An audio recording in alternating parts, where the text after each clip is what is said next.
Hello दोस्तों, कैसे हो आप सब। उम्मीद करते हैं कि सब आप अच्छे होंगे। टारगेट जॉब स्कैन में आप सबका स्वागत है। जैसा कि आपको पता है कि माँ बाप का सपना पूरा करने वाला करंट अफेयर्स आपको डेली 8 से 10 क्वेश्चन करंट अफेयर से संबंधित और साथ में स्टैटिक जीके को कवर करता है। इससे पहले हम पढ़ते हैं मोटिवेशनल कोट के बारे में। अपनी सोच से अधिक कर दिखाना ही आपकी असली सफलता है।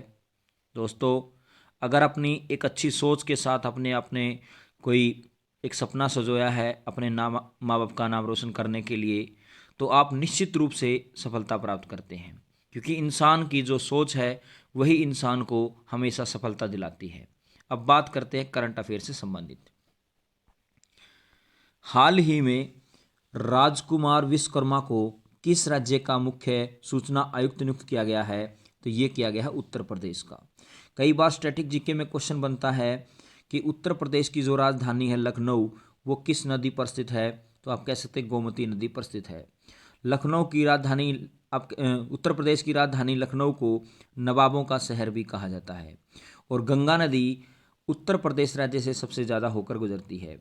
और उत्तर प्रदेश के मुख्यमंत्री की बात की जाए तो उनका नाम है योगी आदित्यनाथ। अगर बात की जाए पंचनद के नाम से किसे जाना जाता है, तो पंजाब को जाना जाता है, क्योंकि यहाँ पर 5 नदियों का संगम होता है। इसी प्रकार से कहवा और कॉफ़ी की अगर बात की जाए तो कर्नाटक राज्य में सबसे ज़्यादा उत्पादित होती हैं। और पश्चिम बंगाल जो है किस नदी पर स्थित है? हुगली नदी पर स्थित है। ये कुछ स्टैटिक जीके के क्वेश्चन हैं जो बार बार आपके एग्जाम में आपको देखने को मिलते हैं। इसके साथ अगर बात की जाए तुगलकाबाद का संस्थापक कौन था, तो उनका नाम था मोहम्मद तुगलक। गडजात की पहाड़ियाँ कहाँ पर स्थित हैं? तो ये आप कह सकते हैं उड़ीसा में। और उड़ीसा के आप कह सकते हैं कटक शहर में सुभाष चंद्र बोस का जन्म हुआ था 23 जनवरी 1897 ईस्वी को। इसके साथ अगर बात की जाए, बिल्कुल इंपॉर्टेंट क्वेश्चन है, पंजाब हिमालय जो आप कह सकते हैं वो किन नदियों के बीच में स्थित है? तो ये सिंधु और सतलज नदी के बीच में स्थित है और ये 560 किलोमीटर लंबा है। कुमायूं हिमालय किन नदियों के बीच में स्थित है? तो ये है सतलज और काली नदी के बीच में स्थित है और 320 किलोमीटर में फैला हुआ है और ये सबसे कम भाग में फैला हुआ आप कह सकते हैं मैदान है। इसी प्रकार अगर बात की जाए नेपाल हिमालय की बात की जाए तो काली नदी और तीस्ता नदी के बीच में 800 किलोमीटर में फैला हुआ है और ये सबसे ज़्यादा भाग में फैला हुआ मैदान है। असम हिमालय की अगर बात की जाए तो तीस्ता नदी और ब्रह्मपुत्र नदी के बीच 720 किलोमीटर में फैला हुआ है असम हिमालय। कई बार क्वेश्चन आता है कि ब्रह्मपुत्र नदी पर कौन सा शहर बसा हुआ है? तो गुवाहाटी शहर बसा हुआ है। इसी ब्रह्मपुत्र नदी पर भारत का आप कह सकते हैं या विश्व स्तर पर आप कह सकते हैं एक नदी मात्र द्वीप है जिसका नाम है मांजुली द्वीप, जो आप कह सकते हैं विश्व में बहुत प्रसिद्ध है। इसी प्रकार से अगर बात की जाए 4 मई यहाँ पे मई है, ये 4 मई 2008 को गंगा नदी को राष्ट्रीय नदी घोषित किया गया। बहुत इंपॉर्टेंट क्वेश्चन है कि गंगा नदी को राष्ट्रीय नदी कब घोषित किया गया? 4 मई 2008 को घोषित किया गया। 5 अक्टूबर 2009 को भारत का जलीय जीव डॉल्फिन मछली को घोषित किया गया। बहुत बार पूछा गया क्वेश्चन है। और बिहार के पटना में एशिया का पहला डॉल्फिन अनुसंधान केंद्र बनाया जाएगा, जो लगभग 2022 में बनकर तैयार हो चुका है। इसी प्रकार से अगर बात की जाए बिहार और यूपी में डॉल्फिन को सोन्स कहा जाता है और असम में इसे सिहू के नाम से जाना जाता है। ये क्वेश्चन भी बहुत बार पूछा गया।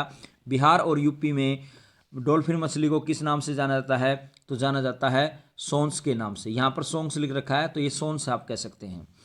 2010 में हाथी को भारत का विरासत पशु घोषित किया गया। इसके साथ साथ अगर बात की जाए भारत का पहला राष्ट्रीय पार्क जो बना था वो बना था जिम कॉर्बेट। 1936 ईस्वी में उत्तराखंड में स्थापित किया गया था और पहले इसका नाम था हेली पार्क और बाद में इसे रामगंगा राष्ट्रीय पार्क के नाम से जाना जाता है। और पूछा जाए कि रामगंगा राष्ट्रीय पार्क के आसपास कौन सी नदी बहती है? तो रामगंगा नदी ही बहती है। और ये किसकी सहायक नदी है? गंगा नदी की सहायक नदी है। तो भारत का पहला राष्ट्रीय पार्क का नाम क्या हो जाएगा? Jim Corbett. भारत का सबसे बड़ा राष्ट्रीय पार्क कौन सा है? तो हिमिस बर्ड है, जो आप कह सकते हैं लद्दाख में स्थित है। और भारत का अगर सबसे छोटा राष्ट्रीय पार्क पूछा जाए तो उसका नाम है साउथर्न बटन। साउथर्न बटन आप कह सकते हैं अंडमान निकोबार द्वीप समूह में है। ये भारत का सबसे छोटा राष्ट्रीय उद्यान है। भारत का पहला समुद्री पार्क कहाँ पर है? तो कच्छ की खाड़ी में आप कह सकते हैं स्थित है, जो गुजरात में स्थित है। और बहुत बार पूछा गया कि भारत का पहला समुद्री पार्क कहाँ पर है, गुजरात में, और उसका नाम क्या है, कच्छ की खाड़ी राष्ट्रीय उद्यान उसके नाम से जाना जाता है। भारत का तैरता हुआ राष्ट्रीय पार्क कौन सा है, काबुल लामजाओ। दोस्तों ये मणिपुर में है। जितने भी अभी तक के मैंने स्टैटिक जीके के क्वेश्चन बताए हैं ये हर एग्जाम में बहुत बार पूछे गए हैं। इसी प्रकार से अगर बात की जाए, बहुत इंपॉर्टेंट पार्ट है ये भी, शीतोष्ण कटिबंध घास के मैदान कौन से हैं, तो प्रेरीज जो हैं ये उत्तरी अमेरिका में घास के मैदान पाए जाते हैं जो शीतोष्ण कटिबंध घास के मैदान होते हैं। शीतोष्ण का अर्थ क्या होता है, जहाँ ना आप कह सकते हैं जहाँ वहाँ पर ना ज़्यादा सर्दी और ना ज़्यादा गर्मी होती है। इसी तरह कंपास जो है कहाँ पर घास के मैदान है, तो ये अर्जेंटीना में है। वेल्ड आप कह सकते हैं कहाँ पर है, ये अफ्रीका महाद्वीप में घास के मैदान है। पुस्टाज कहाँ पर घास के मैदान है, हंगरी में है। कैंटबेरी कहाँ के घास के मैदान है, न्यूजीलैंड में है। सेंट स्टेपीज घास के मैदान कहाँ पर है, एशिया महाद्वीप में है। और डाउन्स घास के मैदान कहाँ पर है, ऑस्ट्रेलिया में। इनमें से हर बार 1 से 2 क्वेश्चन एग्जाम में पूछा जाता है। इसी प्रकार से उष्णकटिबंध घास के मैदान की बात की जाए तो आप कह सकते हैं सवाना घास के मैदान अफ्रीका में है। पटना घास के मैदान अगर बात की जाए श्रीलंका में है। लानोस घास के मैदान की बात की जाए तो वेंजुला और कोलंबिया में है। सेल्वास की घास के मैदान की बात की जाए तो अर्जेंटीना में है। पेडंग घास के मैदान की बात की जाए तो मलेशिया में है। और कंपोस घास के मैदान की बात की जाए तो ब्राजील में है। ये सभी घास के मैदान उष्णकटिबंध घास के मैदान कहलाते हैं क्योंकि इस क्षेत्र में सबसे ज़्यादा आप कह सकते गर्मी पड़ती है। उष्ण का अर्थ होता है जहाँ पर सबसे ज़्यादा गर्मी पड़ती हो। इसके साथ अगर बात की जाए, हाल ही में किसे प्रतिष्ठित IAA गोल्डन कंपास अवार्ड से सम्मानित किया गया, तो उनका नाम है श्रीनिवासन स्वामी। श्रीनिवासन स्वामी को प्रतिष्ठित IAA गोल्डन कंपास अवार्ड से सम्मानित किया गया। इसके साथ साथ अगर बात की जाए, खेलो इंडिया राइजिंग टैलेंट आइडेंटिफिकेशन कार्यक्रम का उद्घाटन कहाँ पर किया गया, तो ये किया गया चंडीगढ़ में। पंजाब हरियाणा की राजधानी क्या है, चंडीगढ़ है। इसी प्रकार से अगर बात की जाए, हाल ही में किस राज्य के मुख्यमंत्री ने CAA लागू न करने की घोषणा की है, तो उस राज्य के मुख्यमंत्री जो हैं वो आप कह सकते हैं तमिलनाडु के मुख्यमंत्री हैं। उन्होंने CAA लागू न करने की घोषणा की है। यानी CAA का अर्थ होता है सिटीजनशिप अमेंडमेंट एक्ट, यानी भारतीय नागरिकता कानून। इसी प्रकार से अगर बात की जाए, प्राचीन भारतीय भौगोलिक मान्यता के अनुसार भारत किस द्वीप का अंग था, तो ये जम्बू द्वीप का अंग था। कई बार क्वेश्चन पूछा जाता है कि भारतवर्ष का जो नाम है, भारत किसके नाम पे पड़ा, तो ये पड़ा था भरत राजा के नाम पर। इसी प्रकार से अगर बात की जाए, भारत किसने कहा, तो आप कह सकते हैं मध्यकालीन मुस्लिम इतिहासकारों ने भारत को आप कह सकते हैं भारतवर्ष के नाम से जाना गया। इसी प्रकार से अगर भारत की बात की जाए तो इंडिया किसने कहा, तो इंडिया यूनानियों ने कहा था। इसी प्रकार से अगर बात की जाए, जम्मू कश्मीर का वह हिस्सा जो चीन के साथ अधिकार में है वो क्या कहलाता है, ये कहलाता है अक्साई चीन। जम्मू कश्मीर का वह हिस्सा जो चीन के अधिकार में है क्या कहलाता है, अक्साई चीन कहलाता है। इसी प्रकार से अगर बात की जाए, हाल ही में किसने promising investor of the year का पुरस्कार जीता है, तो उनका नाम है सचिन सालुखे। इसके साथ अगर बात की जाए, हाल ही में भारत की पहली automobile in plant railway siding project का उद्घाटन किस राज्य में किया गया, तो गुजरात राज्य में किया गया। गुजरात राज्य का एक शहर है सूरत, जहां पर हीरे तराशे जाते हैं। बहुत इंपॉर्टेंट क्वेश्चन है। इसके साथ साथ अगर बात की जाए, राजकोट स्टेडियम का नाम बदलकर क्या कर दिया गया, निरंजन साहा नाम रखा गया। बहुत बार पूछा गया क्वेश्चन है और आने वाले एग्जाम में आपसे ये क्वेश्चन देखने को मिलेगा कि राजकोट स्टेडियम कहाँ पर है, गुजरात में है। इसका नाम चेंज करके क्या रख दिया गया, निरंजन साहा नाम रख दिया गया। और गुजरात के फल कच्छी खरक्के को GI टैग मिला है, ये भी बड़ा इंपॉर्टेंट है। गुजरात के फल कच्छी खरके को GI टैग मिला है। भारत का सबसे बड़ा थिएटर फेस्टिवल भारत रंग महोत्सव कच्छ में शुरू किया गया। और कच्छ का रण अगर पूछा जाए कहाँ पर है, ये भी गुजरात में है। और कच्छ के रण को लेकर के भारत और पाकिस्तान में काफ़ी विवाद है। इसी प्रकार से अगर बात की जाए, दक्षिणी कोरियाई कंपनी सिमटेक गुजरात के सानंद में सेमीकंडक्टर संयंत्र स्थापित करेगी। यानी दक्षिणी कोरियाई कंपनी है जिसका नाम है सेमीटेक, वो गुजरात के सानंद में सेमीकंडक्टर आप कहते हैं संयंत्र स्थापित करेगी। इसके साथ साथ अगर बात की जाए, हाल ही में चीन, ईरान और किस देश ने ओमान की खाड़ी में संयुक्त नौसैनिक अभ्यास किया है, तो वो किया है रूस के साथ। इसके साथ साथ अगर बात की जाए, कुछ स्ट्रैटेजी के क्वेश्चन है। जैसे भारत का सबसे बड़ा मसाला उत्पादक राज्य कौन सा है? केरल है। भारत का सबसे बड़ा सौर शक्ति संयंत्र कहाँ पर स्थापित किया गया? माधोपुर में स्थापित किया गया, जो राजस्थान में है। इसी प्रकार से अगर बात की जाए, बड़ा इंपॉर्टेंट क्वेश्चन है ये भी, रूसी अंतरिक्ष यात्री ओलेगे कोनोनेको ने 878 दिन या लगभग आप कह सकते हैं 2.5 साल से अधिक समय तक अंतरिक्ष में रहने के साथ अंतरिक्ष में सबसे अधिक समय बिताने का नया विश्व रिकॉर्ड बनाया है। यानी अंतरिक्ष में सबसे ज्यादा समय तक रहने वाले यात्री का नाम क्या है? तो उनका नाम है ओलेगे कोनोनेको, और ये कहाँ के हैं? रूस के हैं, और इन्होंने लगभग 2.5 साल तक आप कह सकते हैं अंतरिक्ष में इन्होंने अपना समय बिताया है। इसी प्रकार से रूस ने 2024 में ब्रिक्स की अध्यक्षता संभाली है। इसी प्रकार से अगर बात की जाए, हाल ही में कहाँ पहला प्राइवेट रॉकेट ब्लास्ट हुआ है? तो ये हुआ है जापान के अंदर।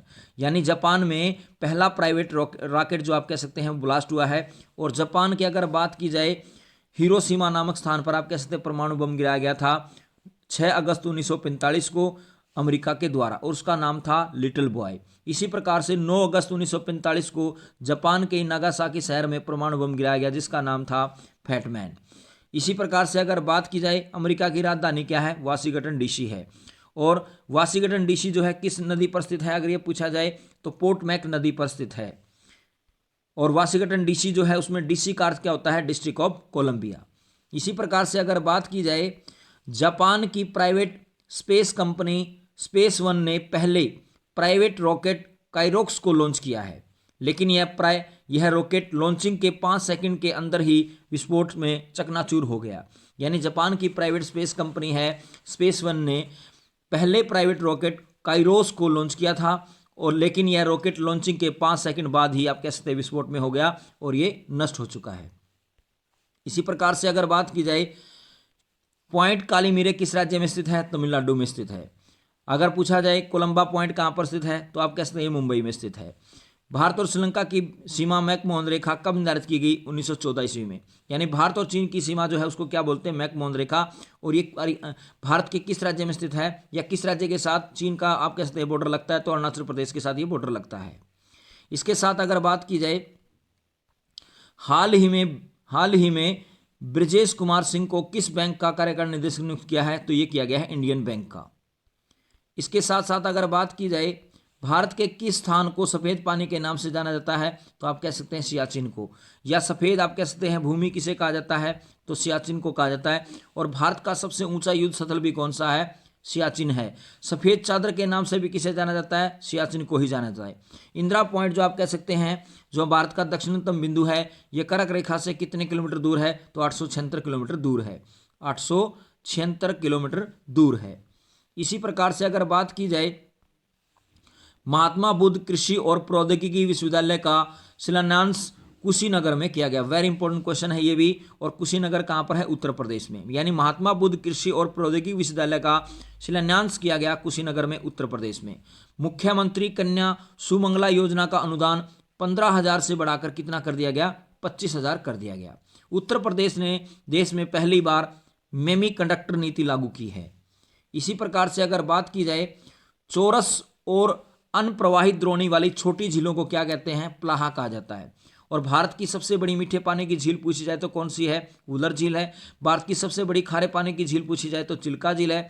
भारत की सबसे ज्यादा लवणता वाली झील पूछी जाए तो सांबर झील है।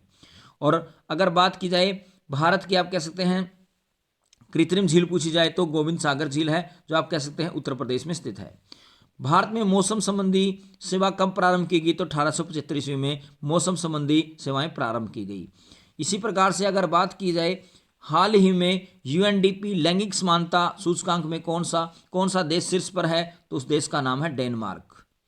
इसी प्रकार से अगर बात की जाए, 3 दिसंबर 1984 को भोपाल गैस त्रासदी कांड हुआ, जिसमें मिथाइल आइसोसाइनेट गैस का रिसाव हुआ था। बड़ा इंपॉर्टेंट क्वेश्चन है स्टैटिक जीके का कि 3 दिसंबर 1984 को भोपाल गैस त्रासदी कांड हुआ था, जिसमें मिथाइल आइसोसाइनेट गैस का रिसाव हुआ था। मिनीमाता रोग जो है पारे से होता है, और यह सर्वप्रथम मिनीमाती खाड़ी देशों में देखा गया। भारत का प्रथम भूकंप चेतावनी प्रणाली जुलाई 2015 में उत्तराखंड में स्थापित किया गया। ये भी बार बार क्वेश्चन पूछे जा चुके हैं। इसी प्रकार से अगर बात की जाए, हेनले पासपोर्ट इंडेक्स 2024 में फ्रांस देश आप कह सकते हैं शीर्ष पर है। यानी हेनले पासपोर्ट जो होता है कि मजबूत पासपोर्ट किस देश का है, तो आप कह सकते हैं फ्रांस का है। और भारत में इसका स्थान कौन सा है, 85वां स्थान है। ग्लोबल रिमोट वर्क इंडेक्स में डेनमार्क आप कह सकते हैं शीर्ष स्थान पर है, यानी सबसे पहले स्थान पर है। हंगर इंडेक्स में अगर बात की जाए 2023 में भारत का कौन सा स्थान है, तो 111वां स्थान है।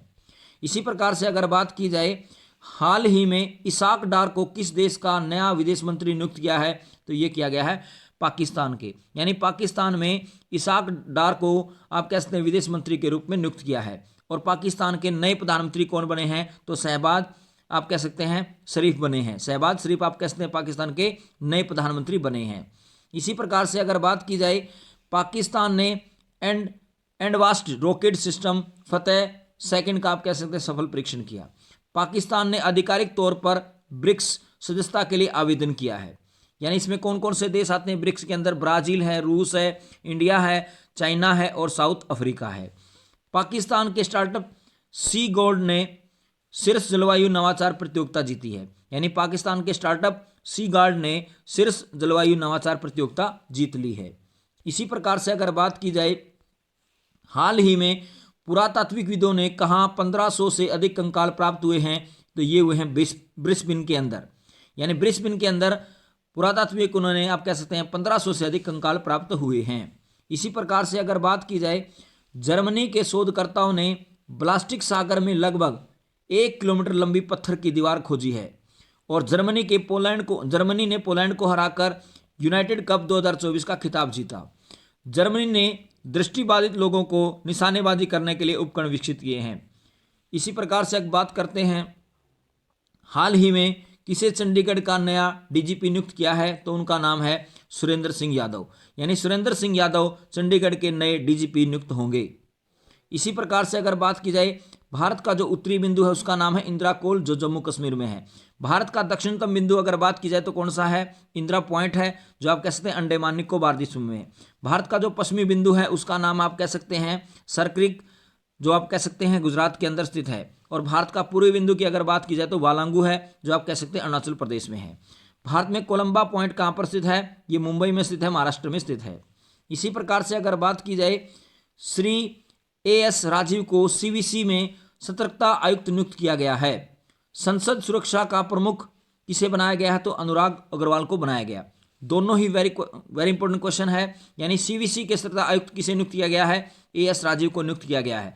कई बार क्वेश्चन आता है कि केंद्रीय सतर्कता आयुक्त जो है इसका कार्यकाल कितना होता है, 4 वर्ष होता है। और अगर बात की जाए या फिर रिटायरमेंट की अवधि की बात की जाए तो 65 वर्ष, जो भी इनमें से पहले हो जाए वही इसका टाइम पीरियड माना जाता है। संसद सुरक्षा का प्रमुख किसे बनाया गया, अनुराग अग्रवाल को बनाया गया। राष्ट्रीय अनुसूचित जनजाति आयोग का सदस्य किसे नियुक्त किया है, तो ये किया गया है आशा लकड़ा को। और बैंक ऑफ इंडिया के गैर कार्यकारिणी अध्यक्ष किसे नियुक्त किया है, तो एमआर कुमार को नियुक्त किया गया है। इसी प्रकार से अगर बात की जाए हाल ही में टाटा मोटर्स किस राज्य में 9,000 करोड़ रुपए का निवेश करेगी, तो ये करेगी तमिलनाडु में। तमिलनाडु की राजधानी की बात की जाए तो चेन्नई है। और तमिलनाडु भारत का एक ऐसा राज्य है जहां पर सर्दी की ऋतु में सबसे ज्यादा वर्षा होती है। इसी प्रकार से अगर बात की जाए तमिलनाडु सरकार ने परिवारों के उत्थान के लिए निगल नालमा योजना शुरू की है। वेरी इंपॉर्टेंट क्वेश्चन है, निगल नालमा योजना किस राज्य ने शुरू की है, तमिलनाडु सरकार ने शुरू की है। और किसके लिए शुरू की है, ये आप कह सकते हैं जो गरीब परिवार है उनके उत्थान के लिए शुरू की है। तमिलनाडु के मुख्यमंत्री ने एक राष्ट्र एक चुनाव और प्री सीमन प्रक्रिया के खिलाफ प्रस्ताव पेश किया है। यह भी बड़ा इंपॉर्टेंट क्वेश्चन है कि भारत का ऐसा पहला कौन सा मुख्यमंत्री है जिसने एक राष्ट्र एक चुनाव और प्री सीमन प्रक्रिया के खिलाफ प्रस्ताव पेश किया, तो वह है तमिलनाडु के मुख्यमंत्री। आदिवासी महिला श्रीपति तमिलनाडु की पहली सिविल जज बनी। हुंडई और आईआईटी मद्रास तमिलनाडु में हाइड्रोजन इनोवेशन वैली स्थापित करेंगे।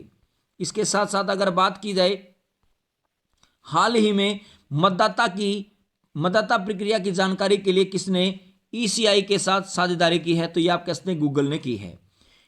इसके साथ अगर बात की जाए हाल ही में किस देश के प्रधानमंत्री भारत की आधिकारिक यात्रा पर आए हैं, तो उस देश का नाम है भूटान और ये भारत का पड़ोसी देश है। और इसी तरह से बात की जाए हिमालय का बेटा किसे कहा जाता है, तो भूटान को ही कहा जाता है। और भूटान की राजधानी क्या है, थिम्पू है। इसी प्रकार से अगर बात की जाए भारत में ऊर्जा उत्पादन के लिए निम्नलिखित में से कौन सा प्रमुख कच्चा पदार्थ है? तो आप कह सकते हैं कोयला। और सबसे बढ़िया कोयला कौन सा होता है अगर बात की जाए तो आप कह सकते हैं एंथ्रासाइट। और सबसे घटिया कोयले की अगर बात की जाए तो पीट कोयला होता है। गोदावरी नदी की सहायक नदी का नाम क्या है? पेनगंगा। दक्षिण भारत आप कह सकते हैं प्रायद्वीपीय भारत की सबसे बड़ी नदी कौन सी है? गोदावरी नदी है। इसे दक्षिण की गंगा भी कहा जाता है, जबकि दक्षिण भारत की गंगा कावेरी नदी को कहा जाता है। और महाराष्ट्र के नासिक जिले से गोदावरी नदी निकलती है।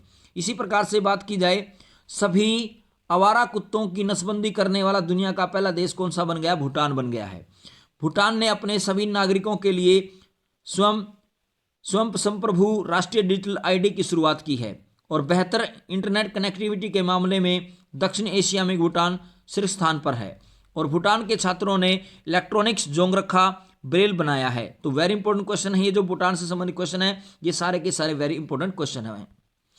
इसके साथ साथ अगर बात की जाए हाल ही में किसे संगीत नाटक अकादमी पुरस्कार से सम्मानित किया गया? तो उनका नाम है मंजुला रामास्वामी।